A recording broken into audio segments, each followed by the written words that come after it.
I remember standing at the edge of the makeshift stage, wrinkled speech clutched in my damp hands, a tight flutter in my stomach that refused to settle no matter how slowly I breathed. The school auditorium was ancient, stained wood, faded red curtains, rough folding chairs set up in haphazard rows. My classmates lounged in their blue robes, fidgeting with their caps and scanning the crowd for friends. Some already whispered about summer road trips and university plans. Teachers made a somber, silent row at the back, my family, Papa, Mama, Avo Maria and my brother Miguel, clustered together in the third row, their faces stony, unreadable. Papa gave me one nod, tight, cautioning, "Don't embarrass us." It was the last day of secondary school. I'd been picked to give the speech. It felt more like a dare from fate than an honor. The principal had sniffed at my grades, his bony smile revealing nothing, then said quietly, "Keep it short, Katarina. Don't lose yourself in poetry." But something inside me burned, a small stubborn fire. I stepped up, unfolded my speech, and my hands trembled so badly the page rattled against the microphone. "I know some of you are heading to study law, medicine, engineering. Important things." I searched for encouragement and found none, just blank stares and shuffling feet. "But I want to tell you my dream is to be a data artist. I want to use numbers and code to draw pictures from chaos, make people feel something they haven't before." A burst of laughter at the back. I heard Claudia Magalhaes, known for her cutting tongue, stage whisper, "She's going to paint with computers." Laughter rippled out and my mouth went dry. Still, I pressed on, voice tighter but determined. "It may sound silly, but I believe there's beauty where we turn away. I want to show people the soul hidden in the signals." The principal shifted, coughed, and signaled me to hurry up. I wasn't finished. The longing cracked my voice. "We aren't just meant to find jobs, we're meant to find meaning," and A hard click, the microphone died. The next speaker was already striding up, all easy jokes and handshakes. Someone ushered me away. I stared at my speech, heat stinging behind my eyes. In the crowd, Miguel let out a fake cough. Claudia grinned. I forced a blank face, dropped my pages, and simply walked away. At home that night, the table was silent, the cod and potatoes turning cold. Miguel broke the quiet. "Artist-a-do's dados," he sang mockingly. "Gonna draw pretty graphs for the tourist's cat." Avo Maria pursed her lips. "Art is for the blessed, Menina, artists starve." "But she said data," Mama said, eyeing me. "Numbers don't care about beauty." Papa's sigh was deep, weary, immovable. "Live in the clouds if you want. Someday you'll get hungry." I cleared the plates, hoping someone would say they were proud. Nobody did. In Lisbon, you learn early, dreams are vines, wild when young, then battered by the wind. That summer, friends left, studying architecture, marine biology, economics. They posted photos with new friends in Porto and Madrid, laughter bright, futures brighter. I stayed in Lisbon, working bakery shifts, sending emails to strangers in the hope someone might want what I made. Late nights, I hunched over my IKEA desk, coding until dawn, coaxing color out of messy numbers, rainfall patterns, commuter heartbeats, swirling city lights. Sometimes I'd spot my parents lingering in the doorway, concern and confusion shadowing their faces. "You are not eating enough," Mama would say, nudging a pastry toward me. "Why chase this, ghost? Why fight so hard for nothing?"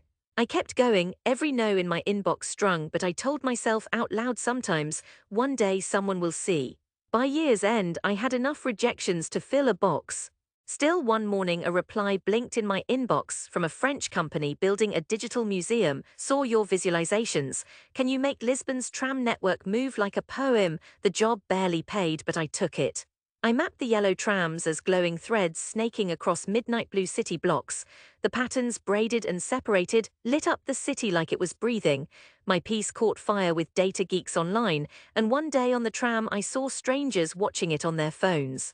My heart hammered. At home, Miguel only scoffed. "So you made a video of trams." Avo Maria only shrugged. "Maybe now you'll get a real job." I took sporadic gigs for insurance companies, dashboard hacks for short-lived startups, taught Python to disinterested 12-year-olds.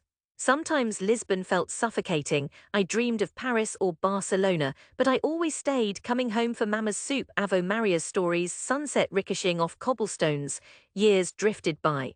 I fell in and out of love with a quiet boy who loved numbers and disliked noise, moved to a peeling-walled apartment near Alfama, woke each day riven with doubt but kept making maps of weather across the Tagus, Fado lyrics stitched into neighborhoods, graphs of sailor arrivals ghosting through the years. Most of my work lived online, invisible. Once in a while, a foreign magazine or tech blog would offer a commission. Then the Calouste Gulbenkian Foundation emailed. They wanted an installation for Lisbon's Arts Festival, something rooted here, born of data, beautiful and surprising. I remember reading it over and over, my pulse racing like a child's at the beach, lined up to leap off the rocks. For weeks I barely slept. I gathered everything: tides, wind, old street noise, pulsing hearts from hospital signals, laughter recorded in city parks. I coded without rest, arms sore, eyes red, each setback a drowning, every progress a gasp for breath. Crashes gutted me, still I pushed until at last it came together. I built a room of moving lights and color, projections pirouetting as Lisbon breathed. Walk through and you'd see fog settle along the coast, trams threading gold, laughter on raw Augusta as dots of yellow, angry rush hour traffic surging red before sinking to indigo night. Opening night I stood at the fringes, hot in my second-hand dress. My name, Katarina Silva, on the bill.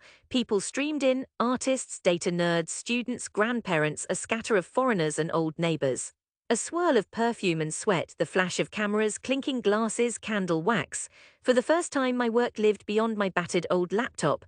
I watched strangers gasp, point, a child chasing a shimmer of virtual gold. Those were the city's heartbeats spun into light.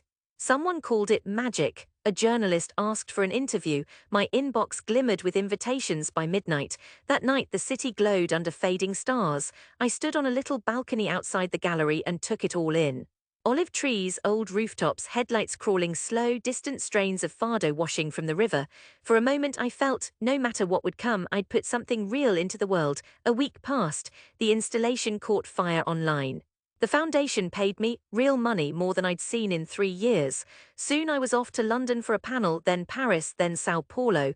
Each time I landed back at Lisbon airport, the city stretched to greet me.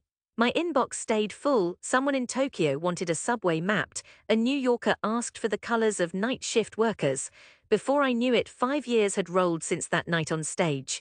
Ave Maria's hair thin to silver, Miguel had lines at his temples from fatherhood, Mama's hands trembled as she cooked. The old apartment still smelled of bread, laundry, sea wind from the balcony.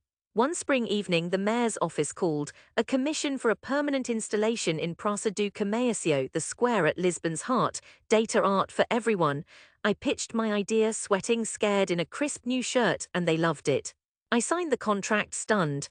The next weeks were a fever, working downtown in a bare room, mapping the city's everyday, cycling, singing, new babies, boats coming into port, market laughter, prayers whispered in old churches. I slept on Mama's sagging couch, worked hours that blurred together. My family watched in silence as though I were a fire sparking at the edge of their field. Miguel said little, but our childhood jabs sometimes lit the dinner table. Ave Maria prayed quietly for all of us. On opening day the city hummed. I barely swallowed breakfast. Mama pressed her lips to my hair. Vicom Deus fill her. Miguel came in a pressed shirt, daughter holding his hand. Ave Maria pressed a cross into my palm, squeezing gently. Crowds packed the square, journalists, city officials, tourists, neighbors. The mayor gave a long speech as I stood sweating, my heart flipping in my chest. Then the lights dimmed and my work flooded the great facade, digital displays shimmering blue and gold, the Tagus tidal breath.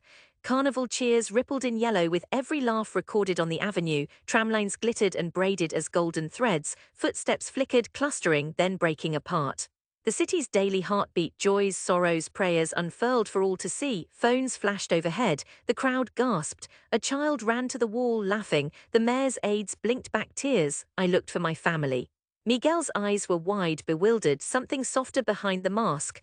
Mama cried, clinging to Ave Maria's hand, Meu Deus, it's beautiful. As the last golden wave crested across the display, a glowing heart at its center, everyone stood still. Papa, trembling, stepped forward, eyes wet, the crowd parting for him. He hugged me clumsily but hard. Cat, he whispered, I didn't see, but you did, you built this. His breath caught and he squeezed my hand. Then they all came, journalists, old classmates, even Claudia, nose ring gleaming, awkward but warm. Katarina, I was so wrong, she said, and the old sting in her words simply faded. Neighbors pressed in, Raphael from the newsstand, Dona Isora, the bakery women. Old friends, new faces, all clutching my hands, faces shining, proud. My work was visible, the old joke reborn as a gift. After night fell, the square pulsed with children, old songs, the swirl of light. Miguel nudged me. That was something else, Kat. I tell my daughter now, do what you love, I get it. Mama smiling through tears, forgive us for doubting, fill her. We wanted to keep you safe, but we forgot your heart's not made to hide. Avo Maria fragile but fierce squeezed my hands. You said artists starve only if people are afraid to feed them. The city's hungry now for your dream, Katarina. The applause rose, streetlights glimmered, messages flooded in, and beneath it all I recognized that old knot in my chest, doubt turned to steel. I knew then. Tenderness and grit go together, both are necessary. As my family gathered around, the city swirling in light and music, the cold ache of rejection melted at last. In its space, peace, quiet and deep, I was home. Not a side note or a disappointment, but part of Lisbon's living story, my stubborn longing woven into its heart, and where the city's pulse was brightest, my pulse beat within it, finally seen.